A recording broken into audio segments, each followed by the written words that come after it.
Live from the headquarters of Ramsey Solutions, it's The Ramsey Show, where we help people build wealth, do work that they love, and create actual amazing relationships. Jade Warshaw, Ramsey Personality, is my co-host today. I'm Dave Ramsey. The phone number is 888-825-5225. Jeff's in Indianapolis. Hi, Jeff. Welcome to The Ramsey Show. Hi, Dave. Pleasure to talk with you. You too. What's up? My wife and I are in our early 70s. My son lives about a mile from us. He's in his early 40s. He relocated back here to Indiana from California about 11 years ago from L.A., where he was working in the music business. And he was going to take over my insurance agency a few years, retired about 9 years ago. So he did take that over. He got into tax problems when he was in California because he was working for a music composer that actually treated him as an employee but paid him as an independent contractor, so he didn't know anything about paying taxes. Got behind with the state and the IRS, ended up owing them 30 or 40 grand, I think. We helped him work out a structured repayment plan as a condition to him coming back and getting into insurance, and that's been paid through wage garnishments since then. I discussed with him before he came back the need to stay on top of his taxes and finances because he's never been good with money. During that period of time, many times I'd ask him if he was on this, and he'd just blow up and wouldn't talk to me about it. 3 months ago, he called us and told us that he was in tax debt to the IRS again and wanted his mom and I to bail him out, basically, using our share of his of our estate when we die. We thought he probably owed about $50,000 or $60,000. Turns out he hasn't filed any state or federal tax returns for the past 4 years, nor has he paid any estimated taxes for 2023. We're meeting with our accountant next Thursday to go over all this to get specific numbers, but I'm guessing from what I've seen it's going to be over $200,000, and about half of that is just interest and penalties. He also hasn't paid any 941 withholding or state unemployment tax. He has no business being self-employed, obviously. So my question is, we have the assets to do that, but we would have to sell off property and mutual funds. I don't know if you need our income or what exactly. What's your net worth? Net worth's probably about $2.3 million. And roughly half of that is in two pieces of real estate, our residence here in Indiana and another home we own in Florida. I'm sorry, Jeff. 80%, including the real estate, the majority of our assets are in IRAs, Roths, and 403Bs from where my wife taught. We've got about $140,000 in a money market fund. What's his income at the insurance company? Well, he just resigned from that position because after he took it over, he ran it into the ground. He couldn't make a go of it. Right now, he's doing a sales job, and it seems to be going pretty well, but he's only been doing it a couple of months. He's making about $75,000 a year plus bonuses. Is he married? He's not married. He has an 8-year-old granddaughter that we absolutely love and spends a lot of time with us. He was going to get married, but they did it kind of reverse. They got pregnant first, and then they didn't get along, so they didn't get married. So both of them are here in town, and both of them have jobs and or own businesses. And they get along fine. We all get along fine. The insurance agency was yours, and you sold it or gave it to him? It was. I actually worked for a captive company, so they actually owned it. And when I left, they paid me a percentage of my renewals, and that's one of the cornerstones of my retirement now. I see. So I didn't have a say in where the policy So you had a book of business, but what did he come into? He didn't take over your book, did he? He did, pretty much. Okay. Not all of it, because they gave some. They split. It was a big agency, so they split it up among other agents. They gave him about half of it. Okay. Jeff, and he ran your book into the ground. Okay. Ran into the ground. Okay. Jeff, does he have any other debt besides the tax debt that you know of? Do you know what that number looks like? I don't think he owes. He rents. He doesn't own a home. I don't think he owes anything else. He doesn't have credit card debts. The tax debt's the only one that I'm aware of. I hear your disgust for his behavior in your voice, and I also hear a dad that loves his son even though he's been stupid. You hear very well. So I guess there's two options. One is you bail him out, which doesn't sound real appealing. If you don't bail him out, what happens? He just has to work with the IRS and for a lot of years and actually grow up. The thing is, Dave, this has happened so many times I can't count them. But you've been there to bail him out every time. Yeah, and we had to take him out of high school because of his behavior. We had to send him out to a survival camp in Idaho. Then we put him in a private school in California, and all that required a second mortgage on our house at the time. We bailed him out of a car loan that he didn't keep up with that I co-signed for. It's just been one thing after another. He just is I'm okay with no being the answer. Yeah, if it were me, I wouldn't do it.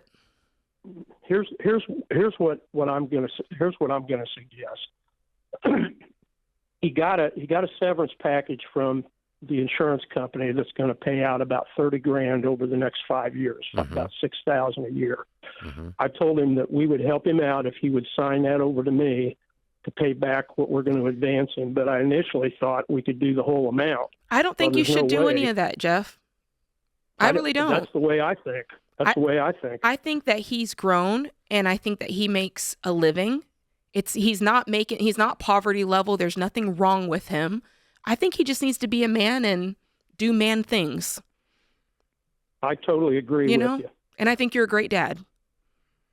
Thank you. There's one other question to kind of take this out a little further, because I don't think my son realizes how bad a position he's in. If he pays this over the next 20 or 30 years, he still may not have it paid off when we die.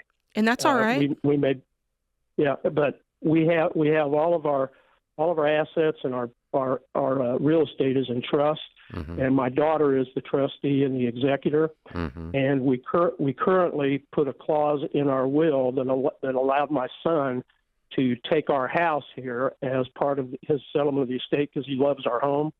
But I'm concerned that if he doesn't have this paid off, I don't even know that I want to leave that share of the estate to him, because I think the IRS could put a lien on that. They can. And after he becomes the owner, they can, yeah.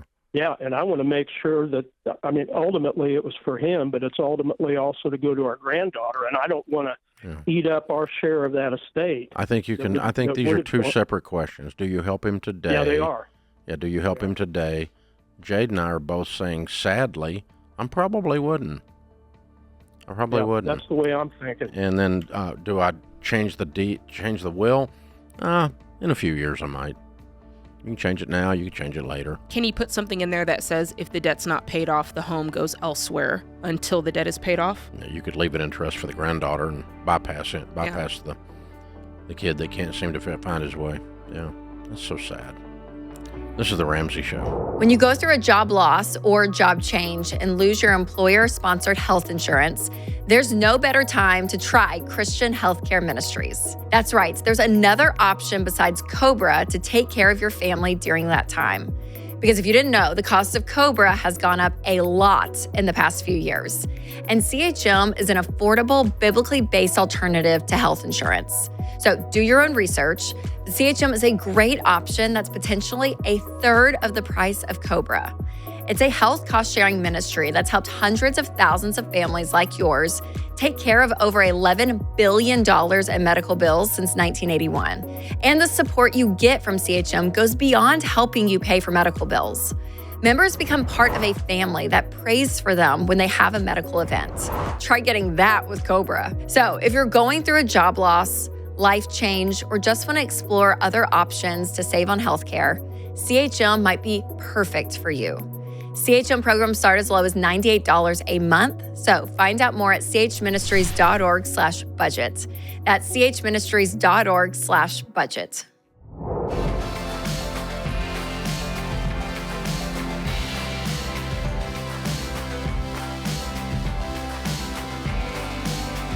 Jade Warshaw, Ramsey Personality, is my co-host today. Graham is with us in Knoxville. Hey, Graham, how are you? I'm doing well, Dave. How are you? Better than I deserve. What's up? Me and my fiance are getting married next June, and we've been bouncing around the idea of buying a home versus renting. And I wanted to get your thoughts on that. Yeah. Okay. I would not buy until you're married for sure. Is that what you're talking about? Okay. Yeah, we were thinking, right around when we're getting married next June. Yeah. Do you guys have will you have debt together? We will have very little debt. She has a student loan for about $7,000. We've saved up a pretty good bit going into our marriage and plan on combining our finances and following, a lot of your instruction on that. So you pay off the debt, you'd have an emergency fund, plus you'd have a down payment. Yes. Okay. Then Yeah, according to the baby steps and what we teach, you would be in a position to buy a home. Let me tell you an idea to think about, okay? And it's not a hard and fast. I wouldn't call you stupid if you didn't do it or something like that. Mm-hmm. But here's an idea to think about. I think, because I'm old and I've seen a lot, that 1 year after you're married, you will pick a different house than 1 month after you're married. Because I think you will learn a lot about each other during that year.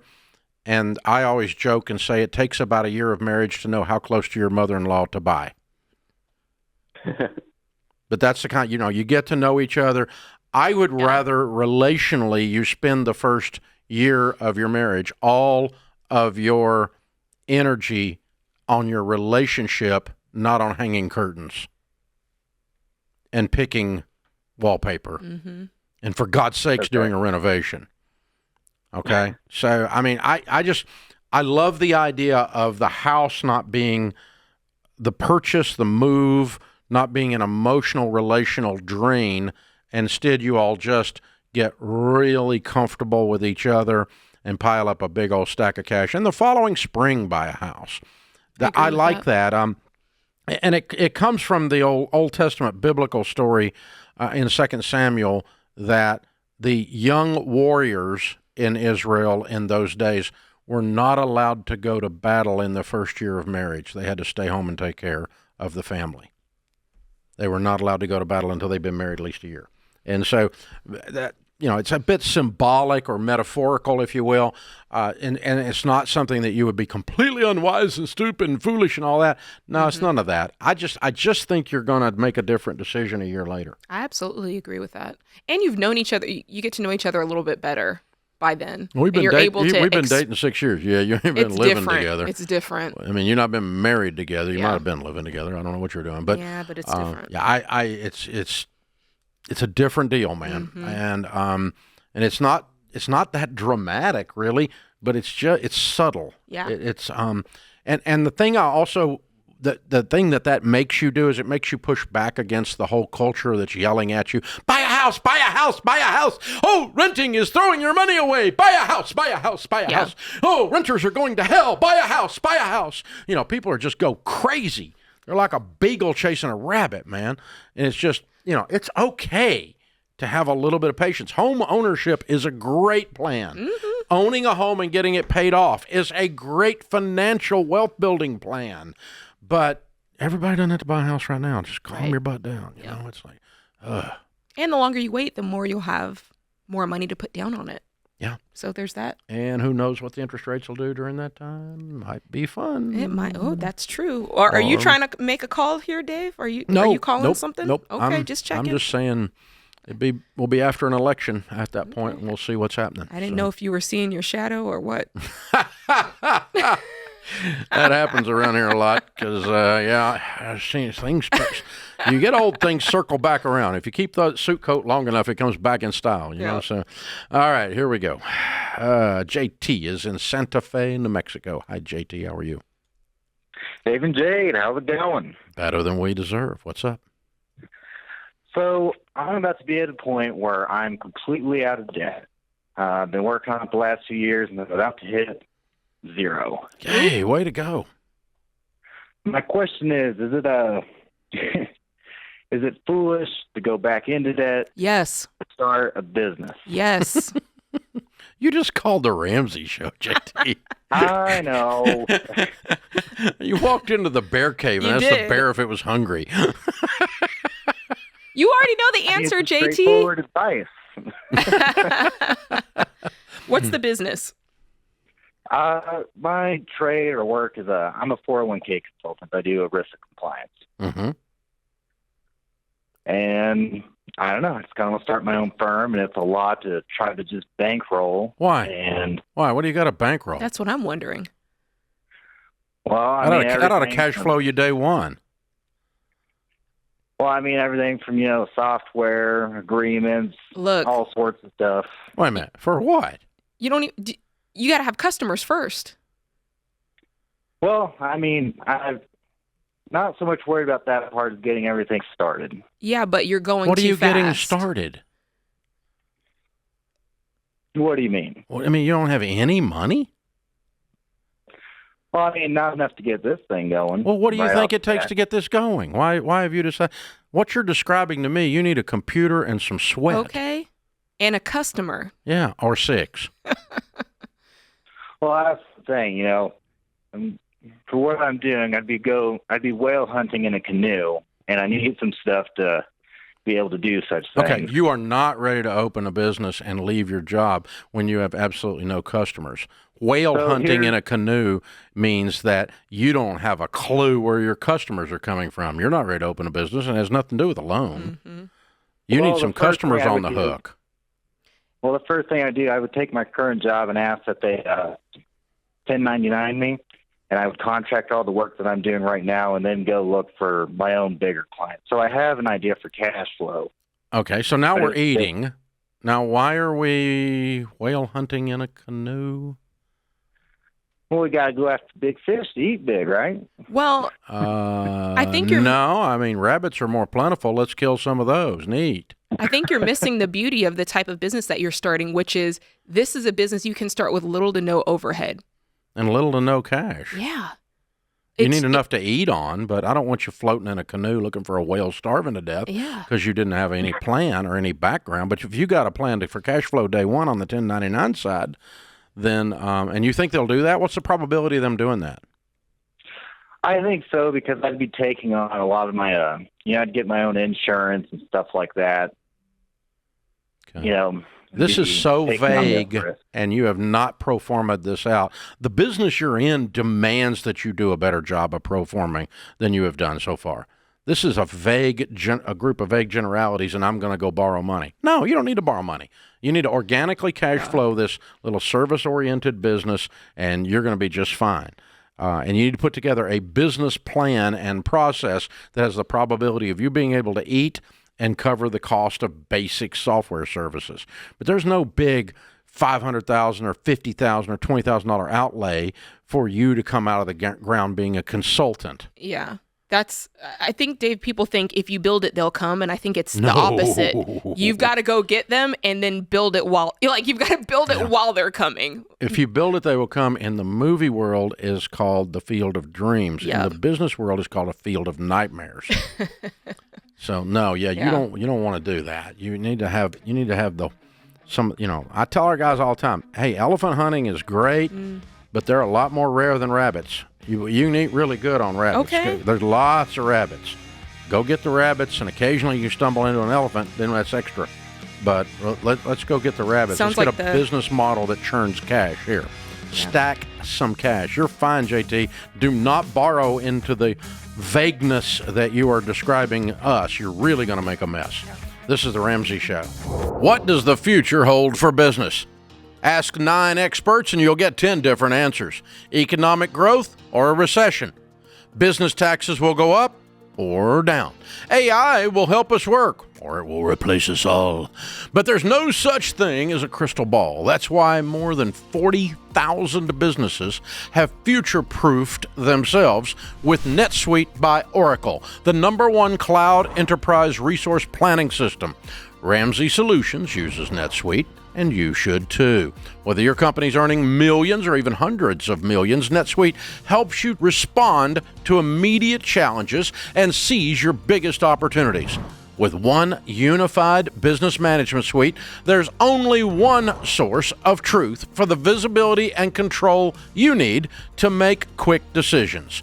NetSuite's real-time insights and forecasting help you see into the future with actionable data. And when you're closing the books in days, not weeks, you can spend less time looking backward and more time focusing on what's next. And speaking of what's next, download the CFO's Guide to AI and Machine Learning at netsuite.com/Ramsey. It's free at netsuite.com/Ramsey. Jade Warshaw, Ramsey Personality, is my co-host today. Today's question of the day is brought to you by Why Refi. If private student loan debt is taking away your peace of mind and you don't see any way out, you need Why Refi. Why Refi refinances defaulted private student loans that other places won't touch. And they give you a low fixed rate loan that's custom built for you. So go to whyrefi.com/Ramsey. That's the letter Y, REFY.com/Ramsey. Might not be in all states. Today's question comes from Patty in Illinois. My husband and I purchased a very modest home for his parents due to the rising cost of rent in our area. My father-in-law is disabled. My mother-in-law works full-time at a very modest job, and they pay us a small amount of rent each month. It's been 5 years now, and the home has required a lot of repairs, such as water, intrusion of mold. We've been able to cash flow the problems, but it has cost over $15,000, not to mention our sanity. It has also changed our relationship because they frequently contact us for issues or requests in spite of many conversations about what is, quote, nice to have versus what is, quote, needed. We're trying to honor our word, but it has been very taxing emotionally and financially. We're in baby step 6, and we need to plan for our own retirement. I keep telling myself to suck it up, but we are losing tons of money with no end in sight. I've listened to the show long enough to know we probably shouldn't have done this, but at the time it felt like the right thing to do. What would you do if you were in our shoes? Well, first off, I wish I had more information, Dave. I want to know how old these parents are. I want to know more. I want to know the value of the house, because I'm thinking if you bought a house in 2019, like the value's probably gone up a good deal. Mm-hmm. So they might not be losing money in the way that she thinks. Now, the actual idea of doing this, I think, was a really bad idea.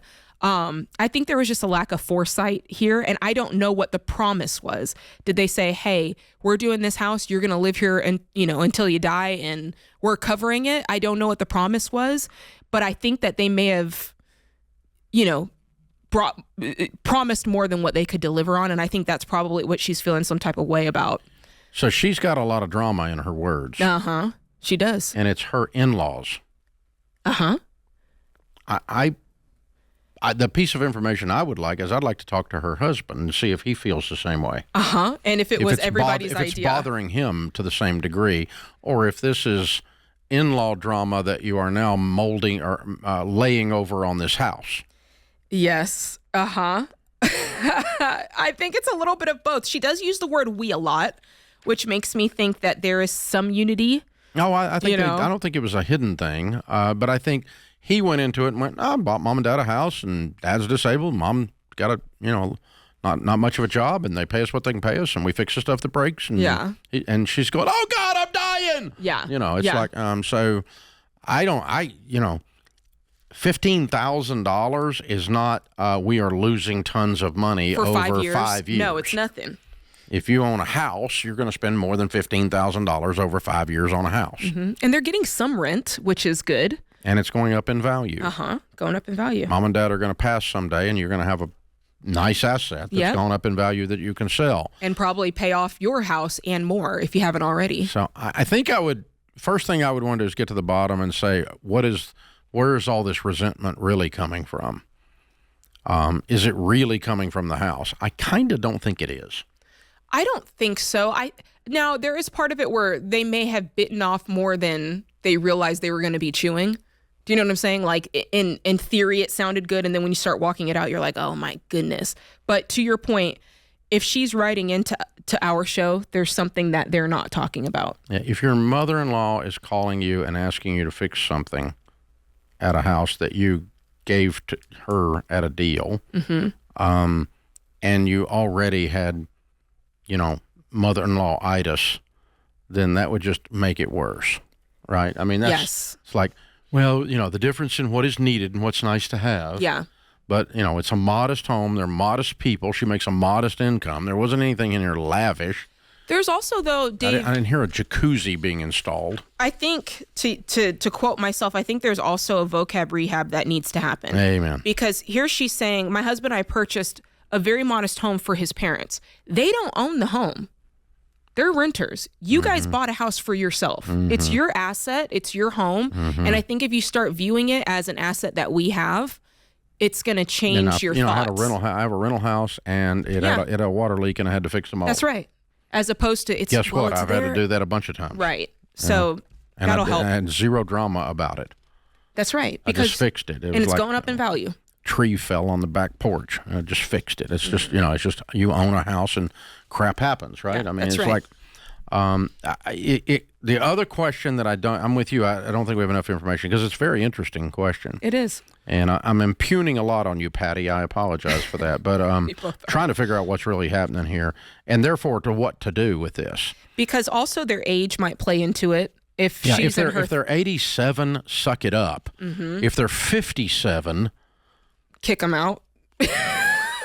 Sell it and give them the money that it brings, whatever it brings. Give them the money from it, because you didn't buy it for money. You bought it to help them, and if you want to give them whatever proceeds are, because you're going to have made some money to your point from 2019. So, that's part of it, and and I think then I would want to just really ask. I don't know. Well, walk that out. What would you do? So let's say she's listening. She goes, yeah, you know what? They are in their 50s. They need to get out of this house. They've been paying us a small amount of rent. What would you suggest in that situation to fairly... I mean, I don't care if you give them the money. Really. I mean, you sell the house and whatever. I don't know if there's a mortgage here or not, but pay off all the expenses and then whatever money you've made on the house, give it to them. I don't care. I'll tell you the other piece I don't know right here is I don't know Patty's income. Yeah, that's right. Patty makes $300,000 a year. Stop whining and deal with it. That's another good point. If Patty makes $55,000 a year, then you did something you couldn't afford to do here. That's true. And that's where some of this drama is coming from, is the pinch. Because it's like, it's been very taxing emotionally and financially. Yeah. Okay, I don't understand.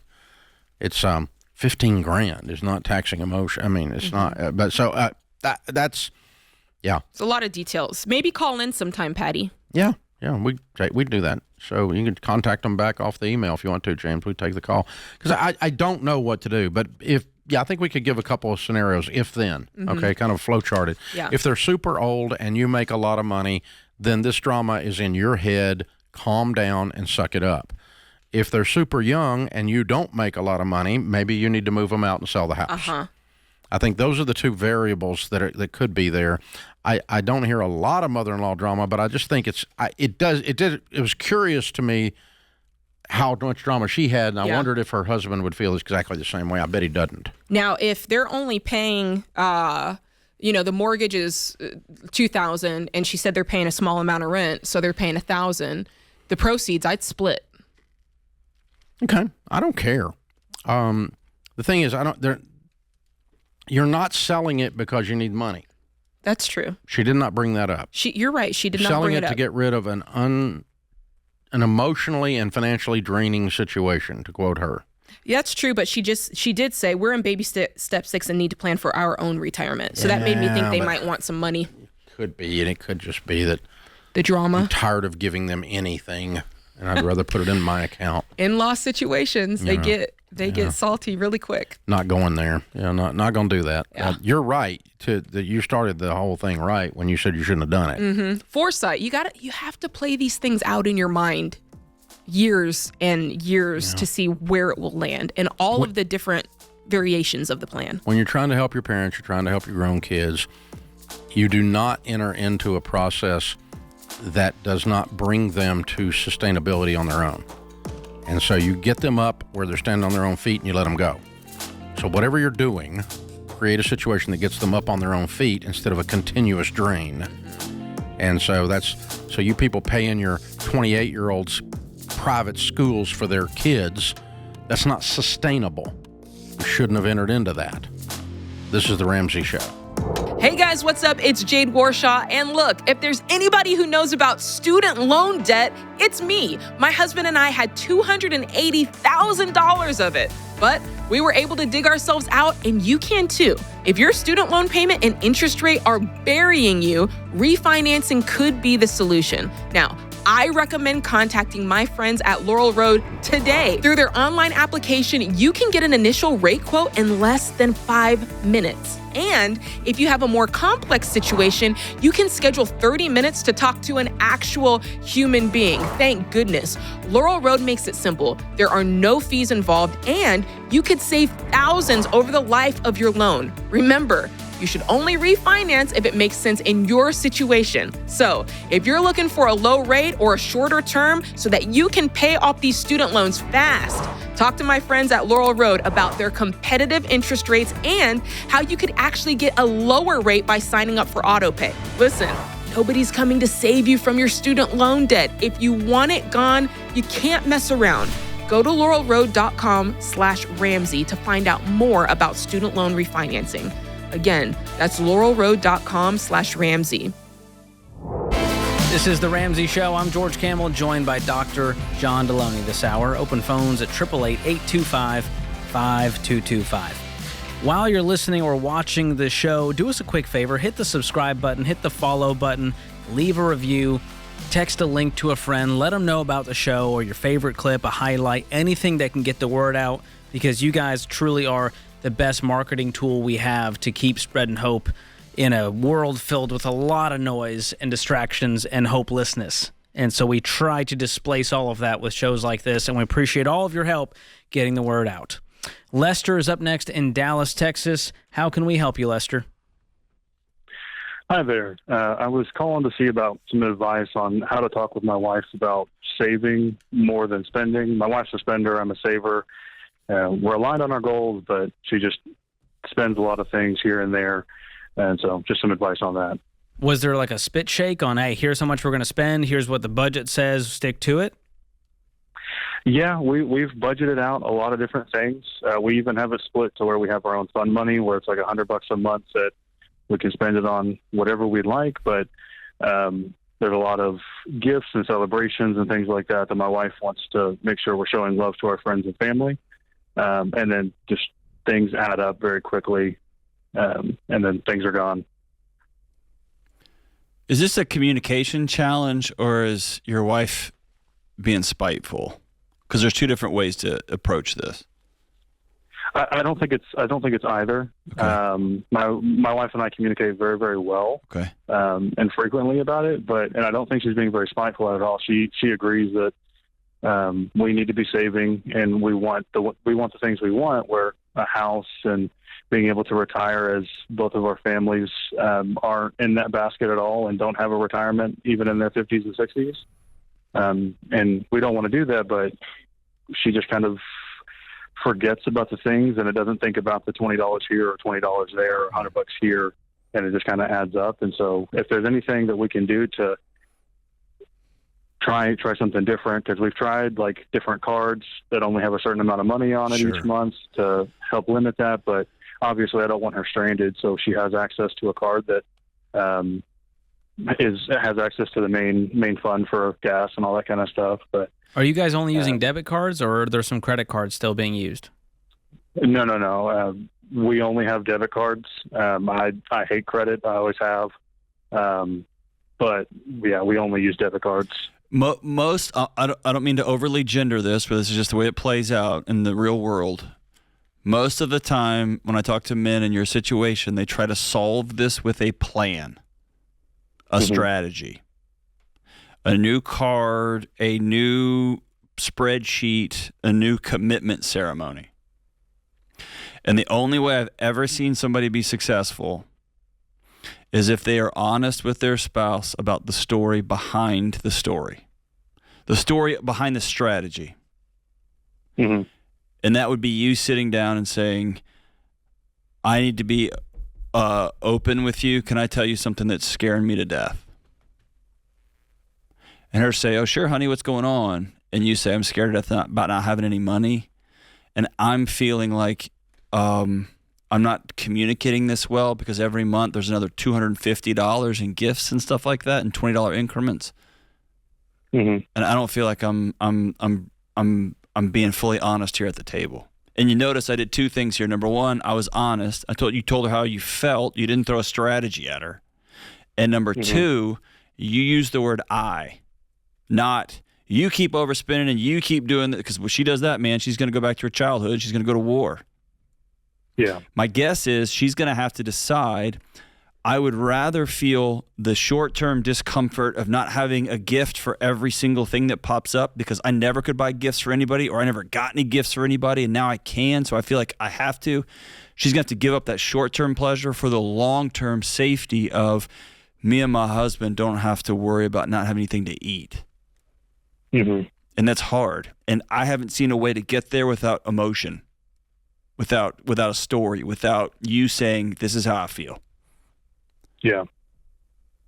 And if she looks at you and says, I don't care how you feel, I'm buying gifts for this thing, well, now y'all got a deeper issue y'all got to deal with. Mm-hmm. Yeah. Can you do that?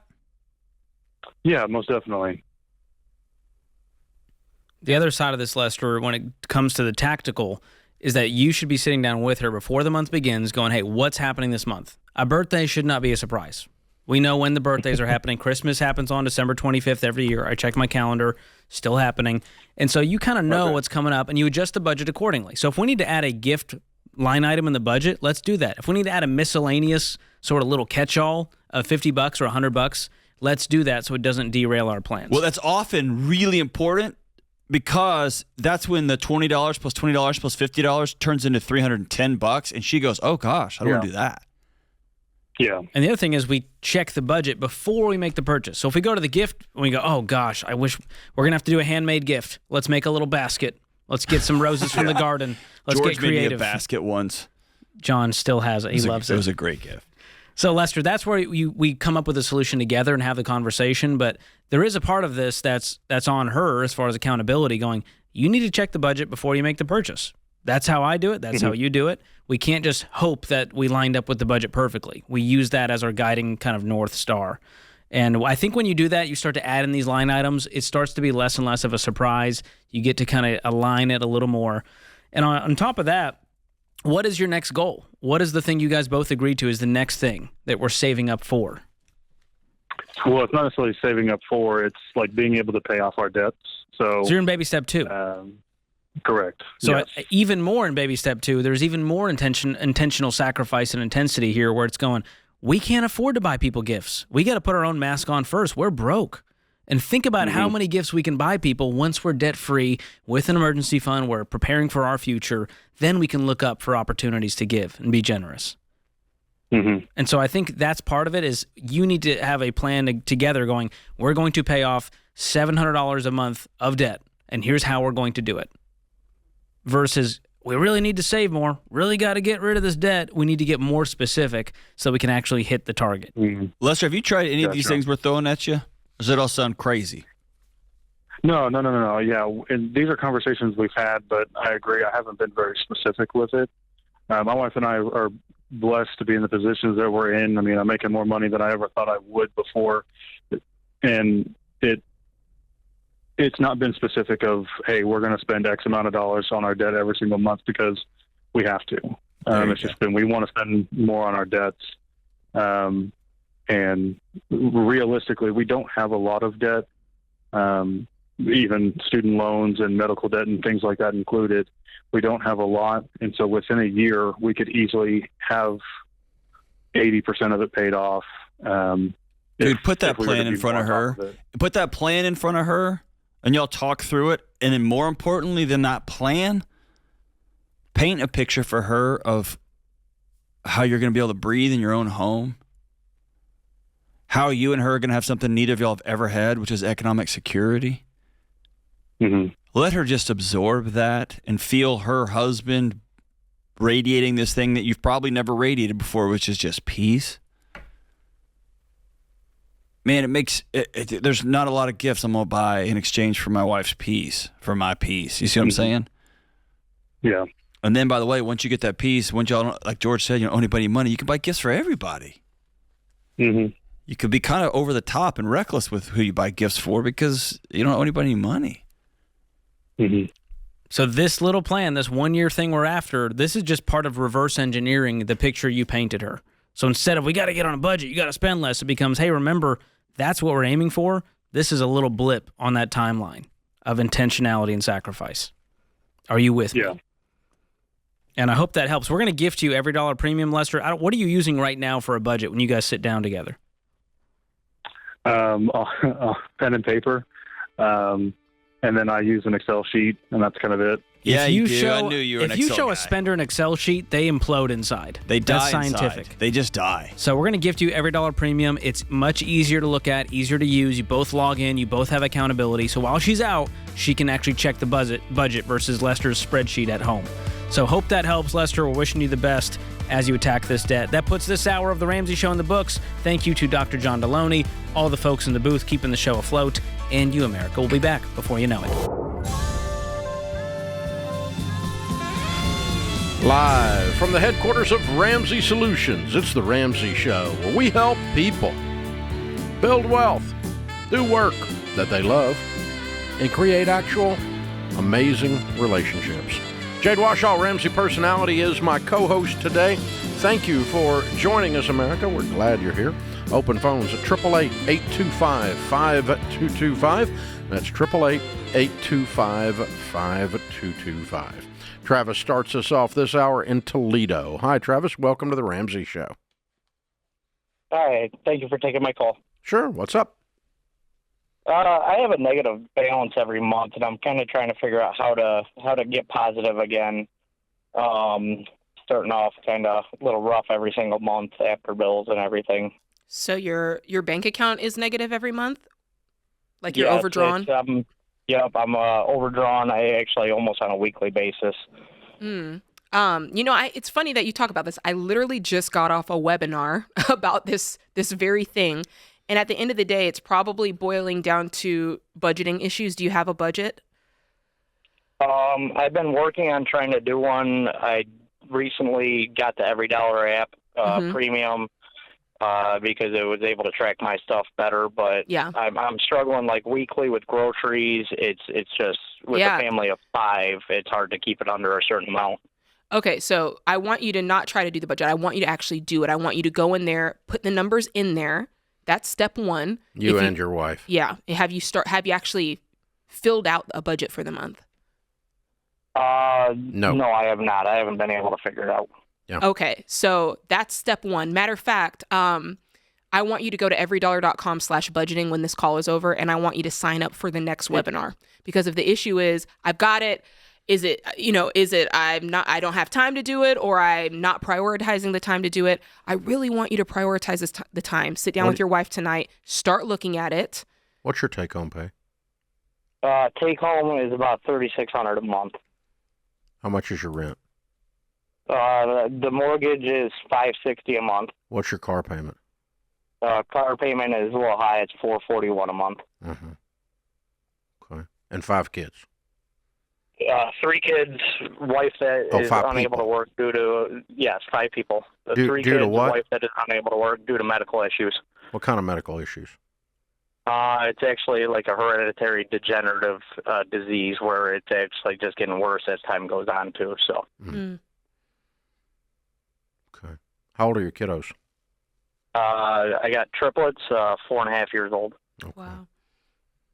Okay. So consumer debt's kind of got me in a How much debt do you have? Not including the car, it's about $26,000. Okay. Here's the thing. We got to start at the other end. Groceries don't catch the slack. Groceries are the thing. So we're going to start with this. $3,600 at the top of the page. You follow me? Yes. Minus the important things first. The most important thing in your entire budget is food. You have the money to buy food. You may not have the money to do some other stuff, but you have the money to buy food, period. End of story. Okay? So $3,600 minus food. What are y'all spending on food? I try to keep it around $180 a week, but I mean it's usually $180 to $220. How often do you eat out? How often do you eat out? maybe once a week, but it's just me for lunch when I'm unable to pack. I am going to a trade school at night. It's either lunch or dinner. I go 3 nights a week. Okay. All right. So if we take $800, $700 for your budget for food, right? For a month, that leaves us $2,900. So you can buy food. Food's first. You got me? Yes. I don't care if you pay anybody else until you feed your family. You follow me? All right. Second thing is we pay $550 for shelter. Done. Right? Yep. And then we pay the light bill and the water bill. So we're warm, we're fed, and we're dry. Yes. This is survival first. You following me? Yes. We may not keep this stupid car because it's freaking out of control. Mm-hmm. If we can't come up with a way to get it paid off soon, it's got to go. But for now, we're going to pay the car payment too. Yes, food, shelter, clothing, transportation, and utilities are basic necessities of life. We call those the 4 walls. You do the 4 walls before you do anything else. Everyone else, and let me tell you who's at the bottom of the freaking list. Student loan. How big's a student loan? I don't have one, thankfully. Good. You know who's right at the bottom next to them? Stupid credit card companies. Because you know what they can do if you don't pay them? Nothing except destroy your credit and sue you eventually 8 years from now. But we're going to take care of them before we get there. Okay? Yes. They're at the bottom of the page. So let me just tell you, your emotional state and your sense of control over your destiny changes when your family is fed, the lights and water are paid, and the mortgage is paid, and you are in a different place emotionally and spiritually. The rest of it's just a stupid game I'm behind on. Okay. But right now it feels like life or death because you've got groceries as the last thing, not the first thing. Yes. Like by the time I pay groceries, I'm overdraft. No. By the time you pay MasterCard, oh, wait, we're not going to go into overdraft, so we're not paying MasterCard. Screw them. Okay. For this month, and then we've got to adjust our income. Now, you got to get your income up, dude. Mm-hmm. What are you going to do to get your income up? It goes up progressively every 6 months as long as I keep up my my apprenticeship and everything. So well, you got 6 months of hell then ahead of you. What are we going to do in the short term to get it up? You're going to trade school 3 nights a week. What are we doing on those other nights? Because you're about to do some more work, dude. Your family's hungry. Homework and doing whatever I can. Yeah. Around the house, housework and everything. Yeah, you're going to probably not be doing as much of that. The laundry may pile up a little bit because you got to go make some money because $3,600 is tough. Mm-hmm. So the way you get this straight side up is you first take care of necessities, and then 2, you get over the top of it, and we're going to cut expenses and add income, and that creates margin. And that will get you under control, Travis. So you do have a very tight, tough situation. So something's got to go out of the expense lines, and something's got to come up quickly in the income side. Because it's not easy. You got a really nice low house payment. It's the best thing in this whole story right now. So you got a fixable situation, but the faster you get the income up and the out go down, the faster the pain's going to leave. Okay. Does that make sense to you? Yeah, absolutely. I was just nervous about missing credit card payments and stuff. I want to give you permission to feed your children before you pay MasterCard. Yeah. I understand. Okay. When you get that straight in your head, all of a sudden it changes everything. Because if everybody's fed and the lights are done and the water's paid and the house payment's paid, I mean, we live to fight another day. But if we pay MasterCard and then we don't have enough money to feed the triplets, dadgum, that's not fun. Been there, done that. That terrorizes your butt, doesn't it? Yes, it does. Been there, done that. everydollar.com/budgeting. Sign up for one of Jade's webinars. She'll walk you through what we just did. This is The Ramsey Show. Statistics show that half of Americans don't have enough life insurance, or they don't have any at all. I don't understand this, John. Why don't people want to take care of their family? They think they're going to die or something? Well, I used to be one of those guys, I didn't even think about it. And one of my buddies said, hey, the only reason to not have life insurance is if you hate your wife and kids. And I immediately went and got term life insurance. That's a gut punch. And, you're telling me, and for decades, Dave, I've sat across people who've lost a spouse. They've lost somebody important to them. Me too. They don't know what to do next. Me too. I mean, you're going to have a crisis here. And, you got two options while you're sitting and talking to a young widow. She's concerned about how she's going to invest all this money properly and not mess this up, or she's concerned how she's going to eat tomorrow. That's exactly These are the two options. And take care of your dadgum family, man. Term life insurance can replace income, pay off debts, cover funeral expenses, so your family can actually have the opportunity to just be sad. Yeah. To just miss you. That's exactly what it's supposed to be. It's saying I love you to your family. Term life insurance. Jeff Zander and the team at Zander Insurance makes it easy and affordable. I've used them personally for 25 years. They're the only people I trust. Go to Zander.com or call 800-356-4282. Jade Warshaw, Ramsey Personality, is my co-host today. Open phones at 888-825-5225. You jump in. We'll talk about your life and your money. Jared is with us in Coeur d'Alene, Idaho. Hi, Jared. Welcome to the Ramsey Show. Hi, guys. Hey. I have a question regarding cost of living raises compared to inflation. I personally enjoy giving my customers the cheapest service available, yet to keep up with inflation, we have to give raises. How do those two things mesh together? And is there anything we can do to battle the inflation as a business owner? No, not, your job is not the macroeconomy. Your job is to run your business. And that means take care of your family and the families that you pay. That's your job. The macroeconomy discussion is that when things go up, when the cost of a loaf of bread, the cost of a service, the cost of a pack of hot dogs, whatever it is you want to call it, a gallon of gas, when the cost of that goes up, one of the reasons the cost of the item has gone up to the consumer when you raise your prices in business is because their cost of goods has gone up. If their cost of goods are, for instance, if I make if we print a book, a Total Money Makeover, a Baby Steps Millionaires book, well, the cost of paper has gone up 30% in the last 24 months. All right? And so that's going to be built into my pricing on the next book that we put out. Agreed?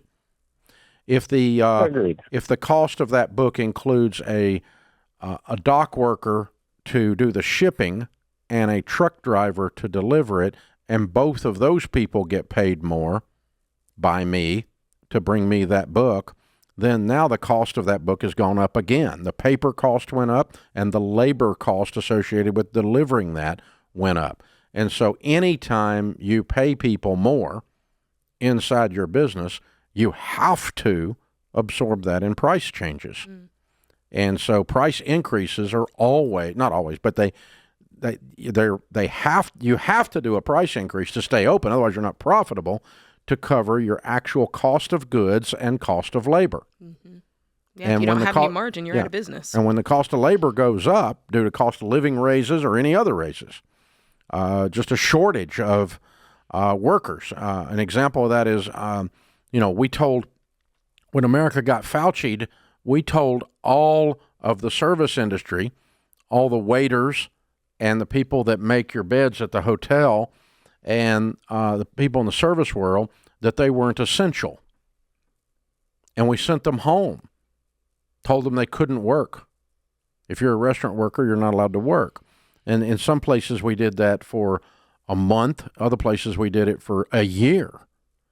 When you tell people they're not essential and then you want them to come back, they remember how you pissed on them last time. And so guess what?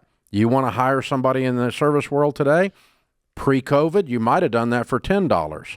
Now you might be looking at $25 because there's a shortage of workers in those industries still to this day, post-COVID. And so, the economic implications of COVID are still shaking out. It created a labor disruption and a labor price change. And we've seen it in other areas of labor as well. Our cost of what we pay someone to work here at Ramsey has changed in some of the areas pretty dramatically. We do comp studies to see what they're charging. So then that means that if I'm going to be profitable, I have to raise a price somewhere. Yeah. And so that person that buys that pays more, and that's called inflation.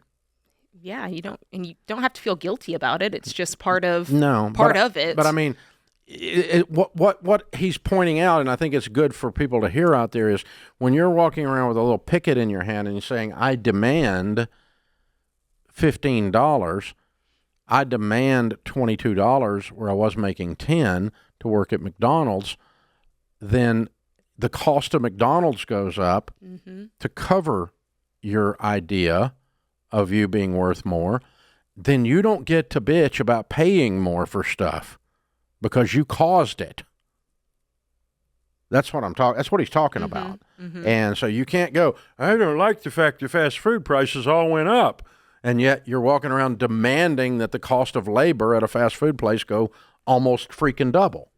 Yeah. And then can't fit, of course, it's all Big connected. Mac costs more. I mean, that's how it works, because these businesses are not evil and greedy, but they also are not for profit. That's right. They have to make a profit to stay open. And by the way, even nonprofits are profitable. A nonprofit that isn't profitable closes. Out of business. It's out of business. It's gone. Nonprofit is not an actual dollar amount of they didn't make more than they spent. It's just an accounting entry and an IRS designation. But they actually, your church has to take in more than it puts out. Otherwise, it closes. So nonprofits are profitable. Hello. And so if the cost of electricity at your church goes up, then there you go. I mean, you're gonna if the cost of staffing at your church goes up because you're competing in the marketplace for that creative position at the church, that music director at the church, you're competing with the marketplace. Then it costs more to operate that organization, and some organizations haven't survived that. That's right. So inflation includes cost of labor, and when you've had a labor disruption like the quarantines created. We've seen most of the end of it, but we haven't seen the complete end of it yet. It will calm down and smooth out eventually. But even a little 3%, 5% cost of living raise then gets built into the thing. And you can't really, in business, I can't stand against that and go, well, I just refuse to raise my prices. Well, you're going to refuse to stay in business. Right. That's just kind of dumb. So the next book you buy from us, get ready. The price is going to be more. Because hello, those $10 sales we run. Not to be $12.50. They're about done. I'm just saying, we're about done with a $10 sale because that $10 sale is about backward. It's about upside down now, and I'm about done with it. So that was helpful for a while, but been doing them for 10 years, and cost of paper kicked my butt, and so I'm gonna pass on the butt kicking. All right. That's how this works. That's how it works, y'all. I mean, this is how it is. So if you think it's otherwise, then you're being naive. So, but it's interesting to me that we teach so little civics and so little economics today that people can't make a basic connection between. They don't know it's connected, Dave. I demand to be paid more, but then on the other hand, I'm going to bitch about inflation. Yeah. No, I don't think when people you freaking realize. Caused it. You're the essence of it. I mean, I can't believe the cost of bread. Well, it cost about twice the labor to put the bread on the shelf now. That's right. That it did. So, look, I mean, almost double. It's crazy. And you can't even get the help. Can't get people to show up because they're sitting at home in their mother's basement playing Nintendo. It's nuts. So, we don't have that problem at Ramsey because we're not dealing with that level of labor. We're dealing with a high class, generally here. So we got a whole different set of things that we deal with that are wonderful by and large. But yeah, it's a great discussion, Jared. And the problem was you pulled the string on the monkey, so you got the soapbox. You got the soapbox response, because I can go on for days about this. But it is interesting how ignorant, some of this wealth equality stuff is, and all this stuff. They're ignorant of the connection, the unintended consequences of their little shallow ideas. Yeah. Absolutely. And where they're going. So I'm glad that he pulled the string. Yeah. Well, you just every so often have to get it out of my system. We will look back in time and say, Fauci. Wow. Just wow. This is the Ramsey Show. What does the future hold for business? Ask 9 experts and you'll get 10 different answers. Economic growth or a recession. Business taxes will go up or down. AI will help us work, or it will replace us all. But there's no such thing as a crystal ball. That's why more than 40,000 businesses have future-proofed themselves with NetSuite by Oracle, the #1 cloud enterprise resource planning system. Ramsey Solutions uses NetSuite, and you should too. Whether your company's earning millions or even hundreds of millions, NetSuite helps you respond to immediate challenges and seize your biggest opportunities. With one unified business management suite, there's only one source of truth for the visibility and control you need to make quick decisions. NetSuite's real-time insights and forecasting help you see into the future with actionable data. And when you're closing the books in days, not weeks, you can spend less time looking backward and more time focusing on what's next. And speaking of what's next, download the CFO's Guide to AI and Machine Learning at netsuite.com/Ramsey. It's free at netsuite.com/Ramsey.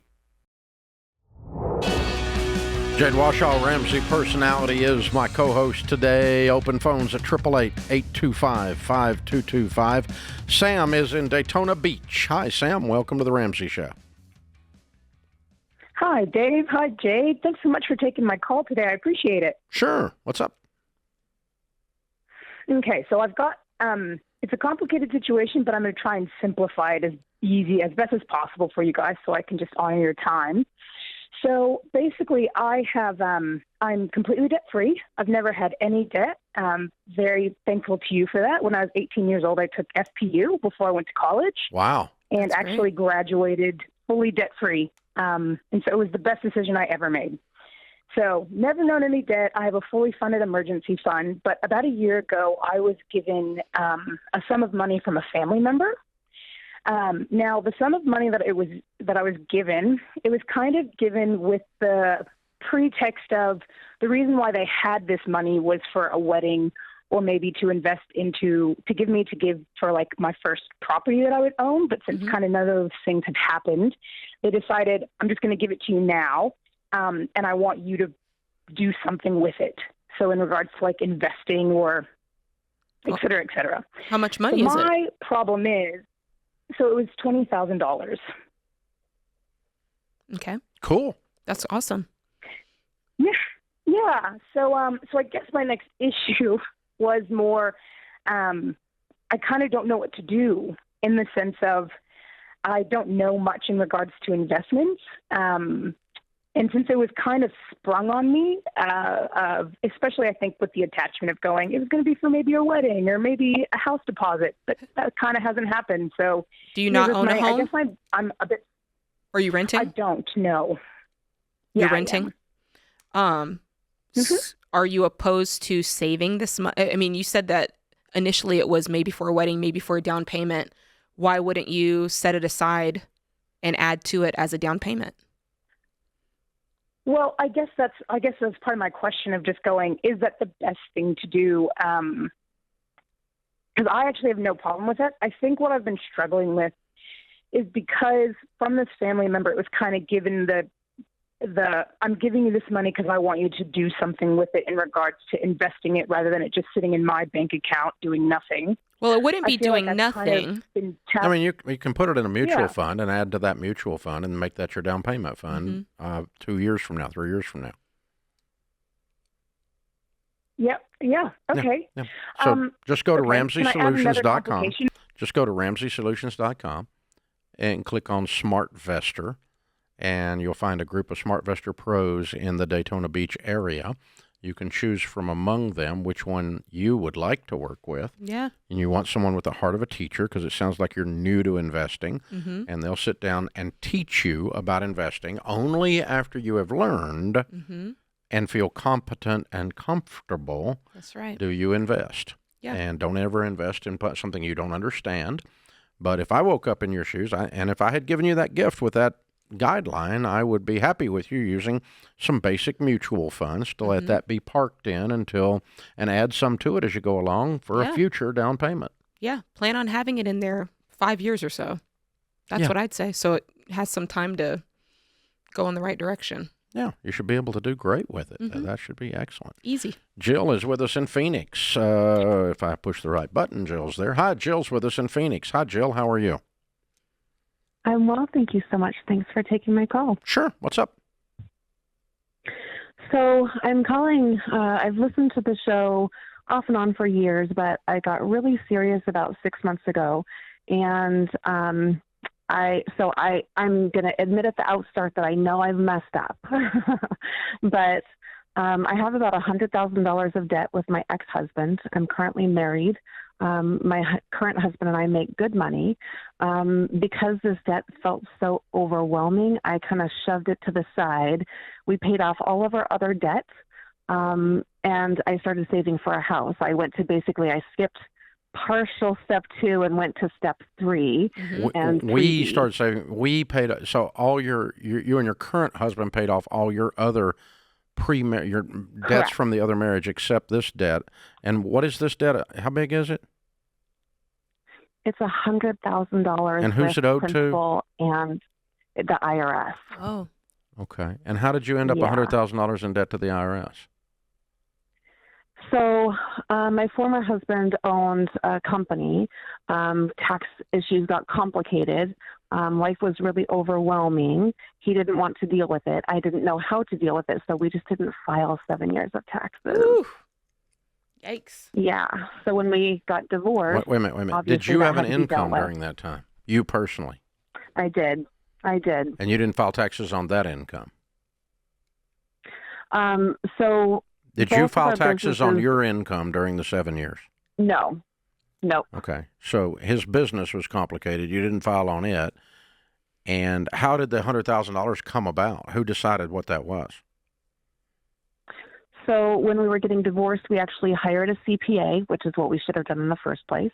And they went through, filed all of our taxes, and let us know, what we owed, as well as initially interest and penalties. And of course, why in the world did you filing jointly while you're going through a divorce? Why didn't you file separately? You would have only been responsible for the taxes on your income. The judge required it, unfortunately. Interesting. I know. I don't believe you. I think your attorney mailed it in. Judges, that's not logical. The judge required you file your freaking taxes. I don't argue that, but he didn't require you were as liable that you had to pay taxes on his business that he didn't file on. So because the judge basically said, well, you benefited from the income while you were married, so you are both jointly and severally liable, and you have to file together. It was very, very frustrating. So I have a question about your ex-husband. Is he going to, if you both said, all right, it's $100,000, I pay 50, you pay 50, is he gonna do it? No, it's joint and several. She's liable for all of it until it's all paid. Through the divorce, he is obligated to pay 60%, and I'm obligated to pay 40%. And that's kind of part of the question is, no, should he's I not. just try to pay the $40,000? No, he's not. No, he's not. The divorce decree says that, but the IRS says you owe $100. Right. Correct. The IRS will not acknowledge that. Exactly. They don't have if to. I pay the $100, and I can take him back to court and sue him for that portion. Yeah, good luck with that. Or, I know. And honestly, it wasn't until I called a Smart Investor Pro because I started saving for a house, and I had my emergency fund. I was saving for a house, and your Smart Investor Pro was like, no, girl, you got to go back to step 2. You have to deal with this. Yes, you got to deal with it. He's right. So, how much money do you have laying around? So I have $55,000. Okay. Part of that was money that I got from my son passing away, and part of that is money we saved. Gosh. Okay, I got to tell you, there's a couple courses you can go through here. One course you can go through is you can pay the $100,000 and hope you get his 40 back out of him, and I wouldn't give you much hope for that, and you move on with your life. That's a fairly easy course to take. That's the clean course. That's the easy one, okay? Here's the one I would do, though, and it's the hard one, okay? I would hire another CPA, or rather a tax attorney, and I would go and go back before the probate courts where the divorce was done and challenge that judge's ruling and refile under the innocent spouse provision, because I don't think you're liable for his taxes, and you're innocent of his. There's the thing. Ask your tax attorney about the innocent spouse provision. This is where a spouse just signs off on everything, and the other spouse is running the business, and they just sign off on it. They don't get half the thing. They get out scot-free. And you'd be liable for your income, the taxes on your income during that 7 years, but not on the business's income. And I'm challenging that judge's ruling if I'm you. It's going to cost you $10,000 to do this. I was going to say, how much would you spend to do that? Yeah, but I would do it. This is the Ramsey Show. This show is sponsored by BetterHelp. All right, so I was born and raised in Texas, and I love the myth of the lone cowboy. You know, the guy who doesn't need anyone or anything. It's a fun story, but it's a lie. In our self-obsessed society, where we're obsessed with our own diets, our own workout routines, our own jobs, our own social media feeds, it's easy to forget that no one can do it alone.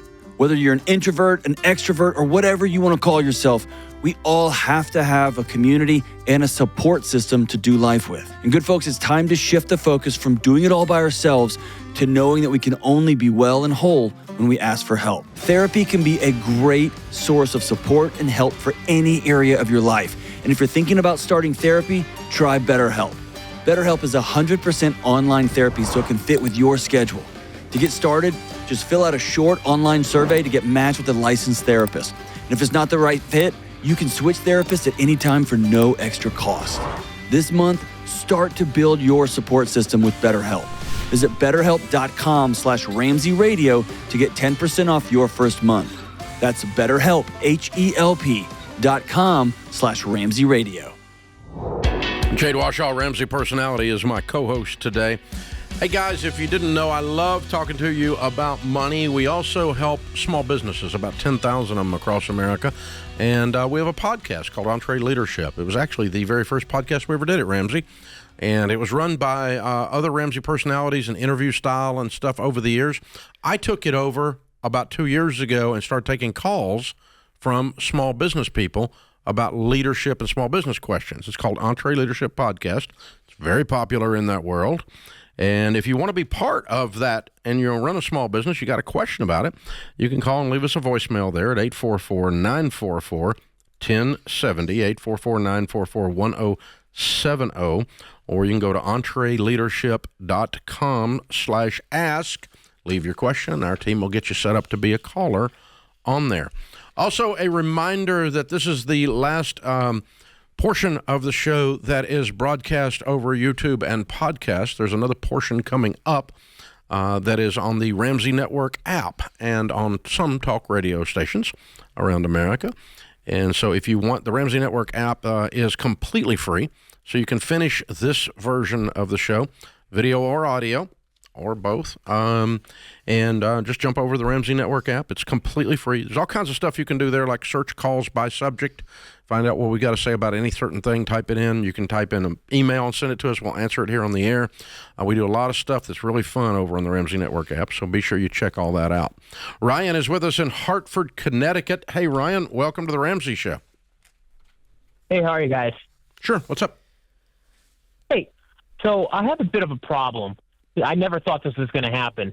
So in 2018, my father passed away, and he left me and my brother a 401k plan. Fast forward 5 years, I got a check in the mail this morning for about $245,000. The original account balance was about $300,000. And what's happening is they gave me the check, and I have to pay the IRS that $55,000 difference from the $300,000 to the $245,000. I called them and asked them if they could roll it over, and they said once they issued the check, there's nothing that can be done. Who told them to issue the check? Not me. Apparently, the company my father was working for, I didn't read. I'm sorry, I didn't hear you. You cut out. Apparently, the company your father worked for, what? Yeah, they have a 5-year plan, I guess, for the death benefit, that if it's not rolled over to something else within 5 years, they must close the account and just issue a check out. It's super confusing. The way they explained it to me, I was on the phone with them for an hour and a half this morning with my 401k company. And they pretty much said, once we issue the check, there's nothing that can be done. There was no workaround. Yeah, there is. They had until this. That's what I'm saying. Yeah, there is. Because I'm sure you don't have an extra $55,000 laying around. No, so the way it worked is my account balance was $300,000. It started at like $215, and over the years I got it up to $300. They issued me a check for $245. They already took the money out and sent it to the IRS and issued me the difference. Yeah, they have to withhold 20%. That's the rule. If you take a withdrawal, but this is an involuntary withdrawal without any contact to you or anything, which is completely at a minimum unprofessional. What caused you to wait? What caused you to wait the 5 years as opposed to rolling it over? Because the 401k plan my father was invested in had really good options. Like I built up. All of those same options exist in the open market. Yeah, and I have my own personal investment accounts, and I do it with that as well. Don't rock the boat if the boat shouldn't be rocked. So the way I figured is the 401k plan was perfectly fine. I kept it in there just because the investment options were fine. It's a retirement account. I was treating it like a retirement account. I wasn't going to touch it until I was 65. I'm 30 now. Yeah. What do you make? I'm a truck driver, so I make about $110,000 a year. And I also own a small business that I make about the same. So okay. Under the Secure Act that Biden passed, you have 10 years to liquidate the 401k completely. You should have been liquidating it at 1/10 a year from the time the Secure Act passed 2 years ago, and you've not been doing that. So I didn't know about that. I know. So I'm trying to figure out how that plays into this and how hardcore. All right, let's pretend that we figure out a way to lean on them and they cancel the check and put the money back into the 401k so that you can roll it over within 30 days, which is what they should do if they're are people of integrity. This is a problem. It's not technically unethical. It's just so nasty that it ought to be unethical. What they've done. And it's a big lot of money. It's going to cost you. It's going to cost you, $20,000-$30,000, and that you don't have. It cost me 2 years. It cost me 2 whole years of gains because of this. And it's like I never thought I would be upset to get a huge check in the mail, but I did, and I'm upset because I should have had it rolled over. It should have been huger. He should have called me. Yeah. All right. So here's what I'm going to suggest you do, and I don't think it'll work, but it's the only thing I can think of.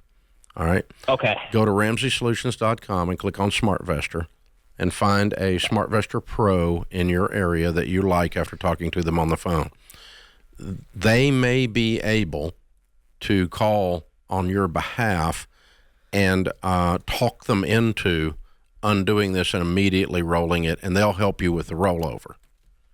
Okay. They may be able to cite something that a regulation or something that I'm not aware of, because this is when you started talking, I thought you were going to tell me this was a tiny little 401k, like a $10,000, and they were just cleaning out all the little ones. Sometimes they do that when a company sells or in the event of an inherited 401k like you've got. But this is huge. This is a lot of money. And so this is, and with no notification at all, this is particularly nasty. And so if they had simply notified you, you could have quickly rolled it over and avoided this. Right? Yeah. And they said they notified me, but I'm wait a minute. You're a truck driver. You're a truck driver.